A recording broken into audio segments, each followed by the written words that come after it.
오늘 말씀 제목은 다름이 아닌 본문 가운데 사도 바울이 12절에 내가 거기서 겨울을 지내기로 작정하였노라라고 하는 구절에서 가져온 의미의 제목입니다. 바울이 다가오는 겨울을 준비하고 있었고, 바로 오늘 말씀은 우리도 영적으로 신앙적으로 우리 가운데 찾아올지 모를 겨울을 잘 준비하는 교회이며 성도가 되어야 할 것을 말씀해 주고 계시기 때문입니다. 하나님께서 우리 교회에 올해 하나님의 꿈, 우리의 미래라고 하는 비전 주셨는데요. 하나님의 꿈이 무엇일까? 먼저는 하나님 말씀하신 것이 하나님의 꿈은 모든 사람이 구원받는 것이라 하셨습니다. 누구든지 주의 이름을 부르는 자는 구원을 받으리라 하신 그것. 그래서 만민을 향한 구원 계획이 하나님의 뜻이라고요. 또 그 구원의 이름, 예수 복음 전하는 그 일을 위하여 교회와 우리 성도들이 감당할 수 있는 능력 갖추도록 하나님은 우리에게 하나님의 영 성령 부어주시기를 원하셨습니다. 우리가 성령으로 충만하게 되는 것, 그것 하나님의 바람, 하나님의 꿈이란 말입니다. 그리고 오늘 그 세 번째로 하나님의 꿈이 이것이라고 우리에게 말씀하십니다. 한번 따라 하실까요? 교회가 미래를 준비하는 것입니다. 사도행전 2장 17절부터 18절의 말씀과 같이 하나님 말씀하시기를 말세에 내가 내 영을 모든 육체에 부어주리니 너희의 자녀들은 예언할 것이요 너희의 젊은이들은 환상을 보고 너희의 늙은이들은 꿈을 꾸리라. 그때 내가 내 영을 내 남종과 여종들에게 부어주리니 그들이 예언할 것이요 말씀하셨습니다. 이 하나님의 약속이 오순절 마가 다락방 가운데 성취되었고 이 일을 통하여서 놀라운 일들이 벌어지기 시작했습니다. 그 일이 무엇입니까? 자녀들이 예언한다, 젊은이들이 환상과 비전을 갖는다, 노인들도 꿈을 꾸게 된다. 여러분, 이 모든 것들이 어디를 향하고 있는 것일까요? 바로 우리의 내일, 미래를 향하고 있는 것들이죠. 하나님께서 성령을 부어주시면 그 성령에 충만한 자들은 하나님이 펼치실 우리의 미래를 보게 된다는 것입니다. 어떤 미래일까요? 하나님께서 성령에 충만한 자들과 교회를 통하여 보게 하시는 미래, 궁극적으로는 마침내 하나님께서 당신의 구원 계획을 완성하시는 그 마지막 날, 그 승리의 날을 바라보게 하신다는 겁니다. 지금은 믿음으로 살아가는 것, 지금은 그리스도인으로 살아가는 이 삶에 고난도 시련도 있지만 믿음 버리지 않고 끝까지 믿음을 지키는 자, 이기는 자들에게 승리의 영광을 보게 하실 그 날이 있음을 소망과 가지라고, 그것을 바라보며 살라고 성령님은 우리 가운데 함께하고 계신 것이지요. 하나님은 일찍이 예레미야 29장의 말씀을 통하여서도 우리에게 약속하셨습니다. 여호와의 말씀이니라 너희를 향한 나의 생각을 내가 아나니 평안이요 재앙이 아니니라. 너희에게 미래와 희망을 주는 것이니라 라고 말이죠. 그런데 이 말씀으로 끝나는 것이 아닙니다. 너희가 내게 부르짖으며 내게 와서 기도하면 내가 너희들의 기도를 들을 것이요 너희가 온 마음으로 나를 구하면 나를 찾을 것이요 나를 만나리라 약속하셨습니다. 여러분 믿으십니까? 여러분 하나님께서 우리에게 보이시는 그 미래란 희망이 있는 미래, 평안과 승리가 있는 미래입니다. 자, 그런데 가만히 생각해 보면 이상한 것 있지 않습니까? 하나님께서 우리에게 그렇게 평안과 미래, 그 희망을 보장하고 약속하고 계신다면 왜 우리에게 굳이 부르짖으라, 기도하라, 나를 구하라, 나를 찾고 만나라 말씀하고 계신 것일까요? 하나님께서 어차피 계획하신 일이고 하나님께서 그렇게 하실 수 있고 하나님의 능력으로, 하나님의 주권으로 우리에게 평안과 좋은 미래를 갖게 하시면 될 일을 왜 우리에게 기도하라고, 부르짖으라고, 나를 찾아야 된다고 하나님 말씀하고 계신 것일까요? 이유가 있습니다. 바로 그 희망의 날, 그 승리의 날이 오기까지 우리가 하나님을 향한 믿음을 지키는 자가 되어야 하기 때문입니다. 그날이 오기까지 문제는 우리가 지켜야 할 그 믿음을 흔들어 놓을 일들이 이 세상에는 얼마든지 많이 있기 때문입니다. 그래서 그날이 오기까지 우리의 믿음을 지켜낼 수 있도록 하나님 우리를 돌보아 주시옵소서. 하나님 우리의 믿음을 더하여 주시옵소서. 하나님을 향한 사랑이 더욱더 뜨거워지게 하여 주시옵소서. 그런 성도들, 그런 교회 되게 하여 주옵소서. 부르짖고 기도해야 된다는 것입니다. 우리가 맞이할 그 구원의 완성이 있는 승리의 날에 한 사람도 낙오자가 생기지 않도록 바로 그러기 위해 우리는 더 기도하고 더 예수 복음을 전하며 가르치고 배우고 더 성령으로 충만해지며 그렇게 우리는 미래를 준비해야 한다고 말씀하시는 것이죠. 그렇습니다. 사랑하는 성도 여러분, 교회와 성도를 향한 하나님의 꿈, 그것은 미래를 준비하며 미래를 잘 대비하는 성도가 되는 것입니다. 궁극적으로는 마치 신랑을 기다렸던 그 슬기로운 기름을 준비하였던 열 처녀 중에 5 처녀와 같이 우리도 주님 오실 날을, 그 마지막 날을 기다리며 잘 준비하는 교회가 되는 것이요, 가까이는 그때까지 앞으로 우리가 겪을지도 모를 영적인 겨울과 같은 날들을 잘 대비하는 것이 필요하다는 말입니다.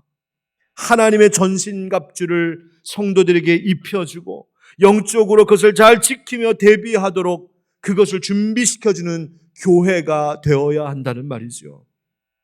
선줄로 생각하는 자는 넘어질까 조심하라 하신 말씀 여러분 잊지 말아야 합니다.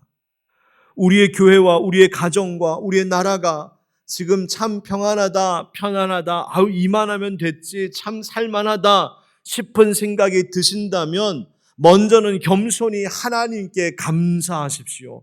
그리고 더불어 내게 주신 이 좋은 것들 그냥 이것으로 끝내는 것이 아닌 다가올 미래를 잘 준비하고 대비하는 우리 교회와 우리 성도들이 되셔야 합니다.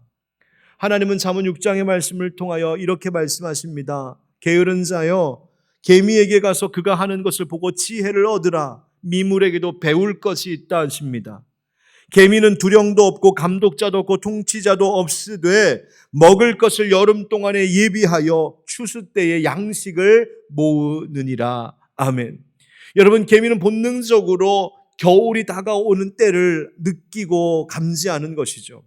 그런데 그것을 아는 개미는 여름 때부터 추수 때까지 먹을 양식을 모으고 다가올 겨울을 준비한답니다. 사랑하는 형제자매 여러분, 저는 우리 하늘빛 광성교회와 모든 성도들이 지금 우리에게 주신 이 평안과 좋은 환경과 이 상황들에 대하여 하나님께 크게 감사할 뿐만이 아니라 이 시대에 정말 준비해야 할 영적 겨울을 대비하는 지혜로운 교회, 지혜로운 성도들이 되기를 주의 이름으로 축원드립니다.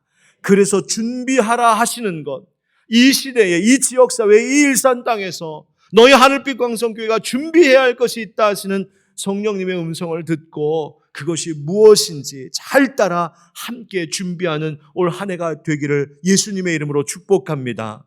무엇 준비해야 될까요? 여러분, 디도서 오늘 본문은 사도 바울이 사랑하는 영적 아들인 디도에게 보내는 편지인데요. 바울은 디도를 어떻게 여겼냐면 1장 4절에 보면 나의 참 아들 된 디도 이렇게 이야기합니다. 이 디도라고 하는 인물을 정말 귀히 여겼습니다. 디도는 당시에 그레데에 있는 그레데 섬이라고 하는 곳에 있는 교회들을 조직하고 감독하는 목회자요, 감독자로 사역하고 있던 이가 디도입니다. 그래서 바울은 이 디도 목사님이 그곳에서 목회를 잘할 수 있도록 격려하고 힘을 주기 위해 바로 이 편지를 씁니다.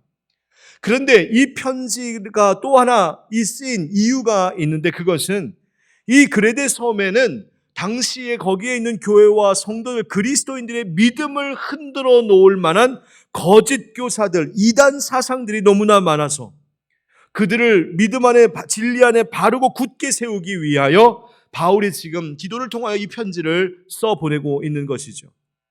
그래서 이 편지는 불과 3장에 불과한 짧은 편지이지만 오늘날 우리 교회가 이 시대 속에 어떻게 건강한 교회가 될 수 있을까? 올바른 교리와 바른 가르침과 바른 신앙의 실천을 권해주고 전해주고 있는 참 영적으로 유익한 성경이 바로 이 디도서라고 하는 책입니다.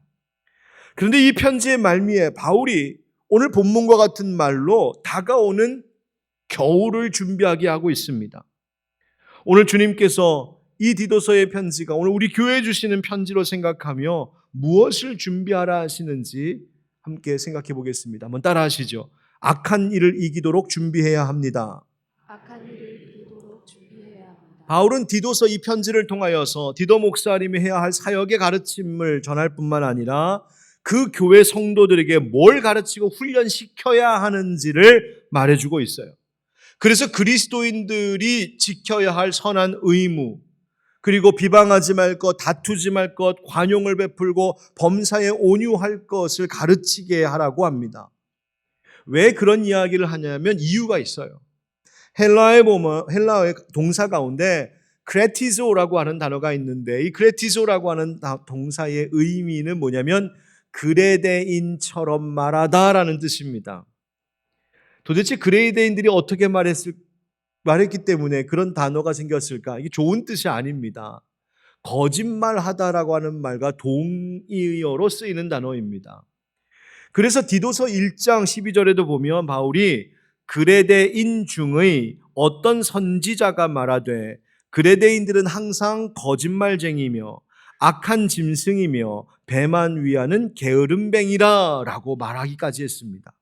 이처럼 당시 그레데 섬에는 워낙 거짓을 말하는 자들이 많아서 이 진리 위에 바른 길을 가야 되는 성도들과 교회들을 흔들어 놓는 일이 많았다는 거예요. 여러분, 거짓과 악함과 또 이런 게으름이 비단 당시 그레데 사람들만의 이야기이겠습니까? 오늘날 우리의 사회에도 우리의 교계에도 있고 우리 교회 우리 가정 안에 내 속에도 혹시 이런 모습이 있는 것은 아닙니까? 바로 그러한 시대 가운데 그런 상황 속에 살아가고 있는 우리에게 주님께서 오늘 이 바울의 편지를 통하여 이러한 것들에 대하여 굳세게 말하라고 가르치라고 명령하고 있는 것이죠. 더군다나 믿지 않는 자들이 아니라 하나님을 믿는 자들의 이 믿음이 흔들리지 않도록 말입니다.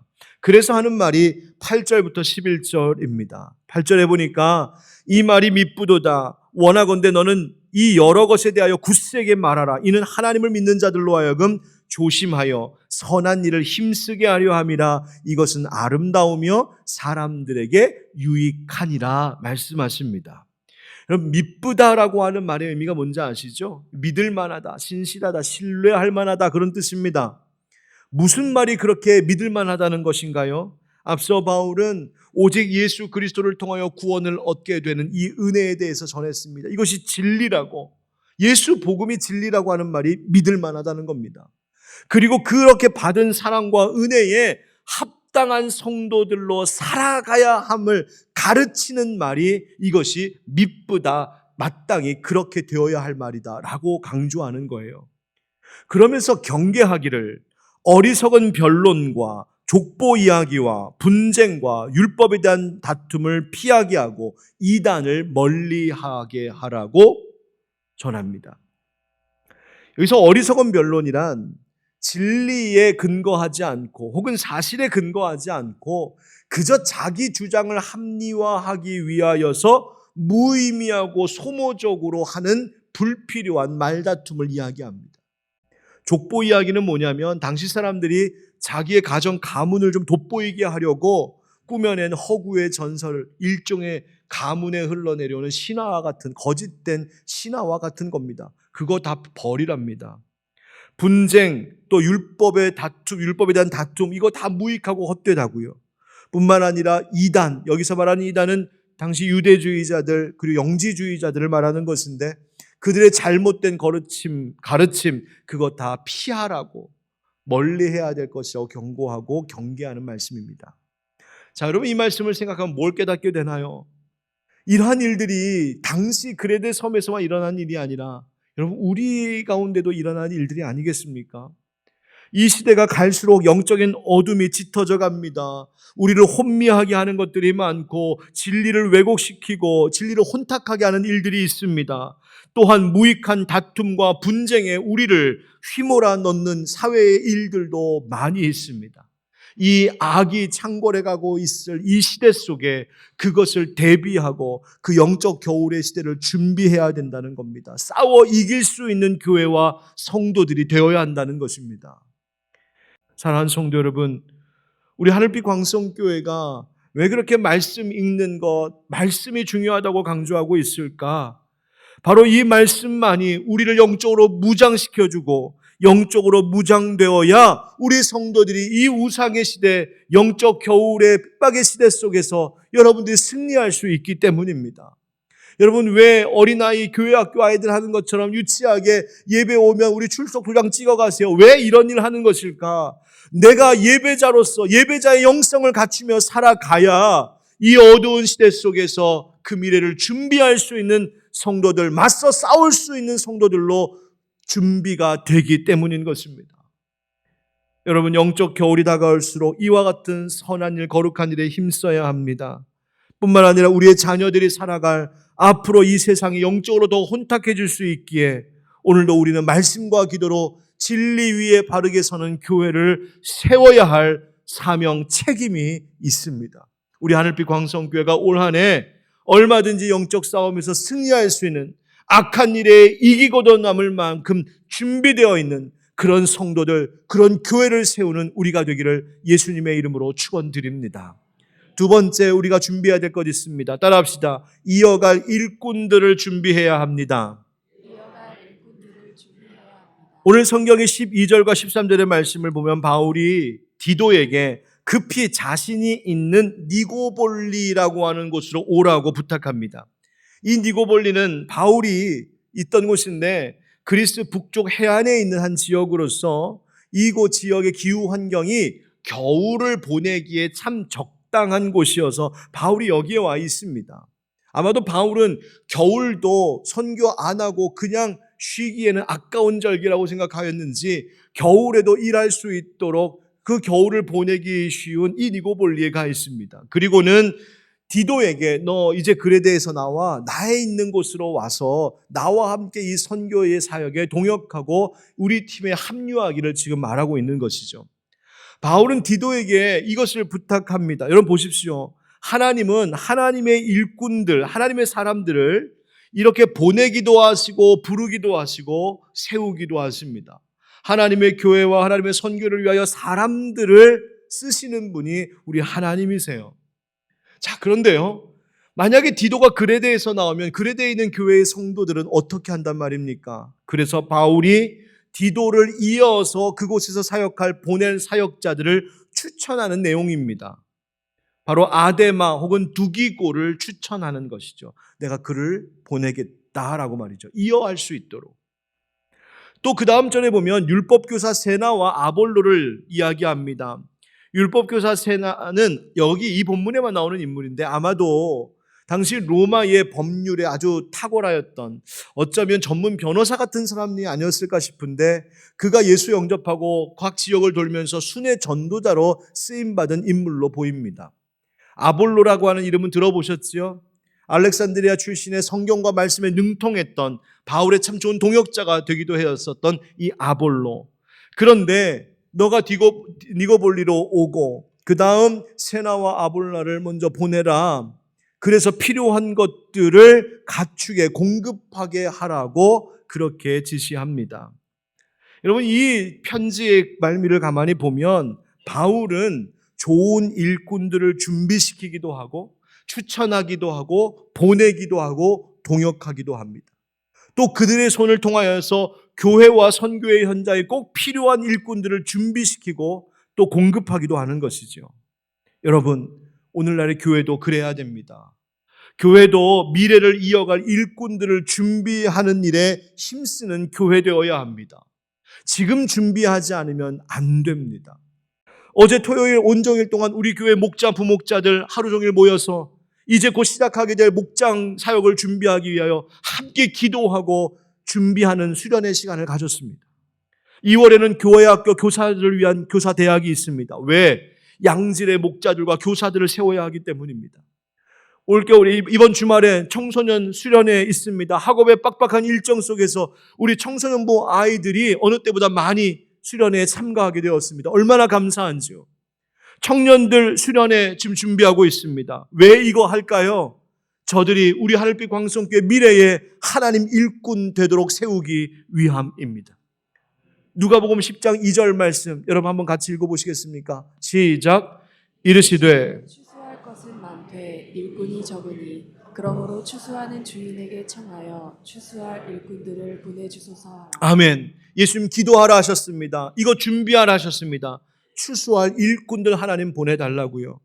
여러분, 우리 하늘빛 광성교회가 그렇게 인재를 양성하는 교회답게 좋은 이어갈 일꾼들을 미리미리 세우며 준비하는 우리 교회가 되기를 예수님의 이름으로 축원드립니다.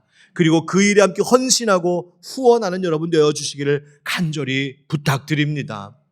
마지막으로 짧게 하나 더 하겠습니다. 함께 따라 하실까요? 필요한 것들을 준비해야 합니다. 필요한 것들을 준비해야 14절 말씀에 또 우리 사람들도 열매 없는 자가 되지 않게 하기 위하여 필요한 것을 준비하는 좋은 일에 힘쓰기를 배우게 하라 이렇게 말합니다. 성도들한테 가르쳐야 될 것이 있다는 것이죠. 무엇을? 바로 이렇게 하나님이 보내신 일꾼들이 곳곳에서 사역하며 선교하는데 수고하고 애쓸 때에 열매 없는 자들이 되지 않도록 생활에 꼭 필요한 것들을 후원하고 공급하는 일을 해야 하는데 이 일에 성도들이 힘쓰기를 가르치라는 것입니다. 그게 좋은 일이랍니다. 동역하는 것이기 때문이죠. 여러분, 교회가 다가오는 미래를 그 역할, 사명 감당하려면 필요한 것들이 있습니다. 우리 맡은 자들이 함께 기도하며 생각하고 계획하고 연구해서 미래를 함께 준비할 것들이 있습니다. 목사는 앞으로의 향후 5년, 10년, 20년, 30년을 내다보면서 어떠한 목회 계획으로 우리 성도들을 잘 이끌어갈 것인지 세워갈 것인지 늘 기도하고 연구하는 일이 필요합니다. 선교의 비전을 갖고 구체적인 계획을 가지고 우리가 어디에 교회를 세우고 어디에 선교사들을 보내며 선교의 지경을 확장할 것인지 우리 함께 연구해야 됩니다. 교회 학교 또 평신도 교육에 있어서 양질의 교육과정과 훈련 내용도 구비되어 있어야 됩니다. 우리 교회가 이 지역사회에서 돌봐야 할 이웃들이 있음을 알고 구제하고 돌보는 일에 우리가 준비해야 됩니다. 우리 교회도 많은 어르신들, 노인, 시니어들, 아동들, 또 우리 교회에 보내주시는 외국인들 다문화가정 어떻게 섬겨야 할지. 여러분, 우리 교회가 한글학교가 시작을 했습니다. 외국인들 한글 가르치는 일 시작하게 되었습니다. 여러분, 그런 일들을 준비하고 계획해 나가야 되는데 여기에는 사람도 필요하고 재정도 필요하죠. 여러분, 교인들이 예배에 집중할 수 있도록 편안하게 예배드릴 수 있도록 또 효과적인 교육과 양육이 가능한 그런 시설과 환경도 준비되어야 합니다. 그 우리가 해야 될 일입니다. 왜? 우리조차고 나조차고 아니요, 우리에게 다가올 미래의 교회를 위해서 말입니다. 이제 곧 예배당을 비롯해서 우리 교회 구석구석의 시설 리뉴얼을 계획하고 있습니다. 재정이 필요합니다. 때가 되면 함께 작정하려고 합니다. 왜? 우리조차고 아닙니다. 이 교회를 통하여서 하나님의 사역이 계속해서 펼쳐질 수 있도록 하기 위해서입니다. 우리가 지금 교회 안에서 신앙생활하면서 은혜 누리고 있는 건 우리 믿음의 선배들이 눈물로 헌신으로 기도로 순교자들이 피를 뿌려서 그렇게 세워진 교회, 그렇게 심겨진 나무에서 우리는 은혜의 열매 따먹으면서 지금까지 왔습니다. 우리의 부모님들, 우리의 할아버지 할머니들, 그 윗세대들, 그 어른들이 심어놓은 씨의 열매를 우리 먹고 있는 것이란 말입니다. 이거 먹고 끝나버리면 어떻게 되겠습니까? 사랑하는 성도 여러분, 우리 하늘빛 광성교회가 다가올 영적 겨울 미래의 시대를 내다보며 우리 함께 또 한 그루의 좋은 나무를 심는 교회가 되기를 주의 이름으로 축복합니다. 그 일에 여러분 함께 하시고 그래서 가정과 교회가 그 미래를 잘 준비함으로 하나님 주시는 그 좋은 열매들을 풍성히 누리게 되는 올 한 해가 우리의 미래가 되기를 예수님의 이름으로 축원드립니다.